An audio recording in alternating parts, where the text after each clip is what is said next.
Welcome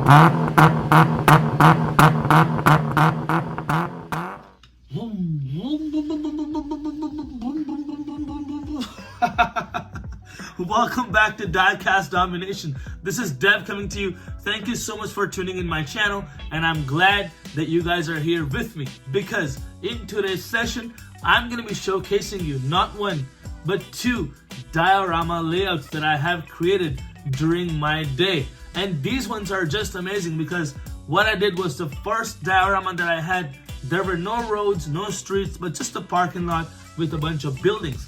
Now we have a street with a turning curve going right in the corner and making it an impactful scene when you take some cinematic video shots. And also what I've done is I've added some street lights, very tiny figurines that are 1/64 scale from Mijo Exclusives and American Diorama.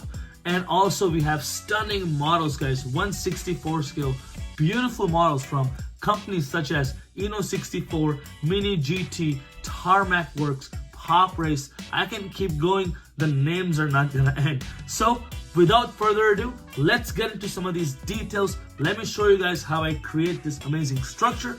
And if you enjoy the video with whole heart, please give me a thumbs up, subscribe to my channel if you are new, and hit that bell icon so you don't miss future content. Let's get rolling!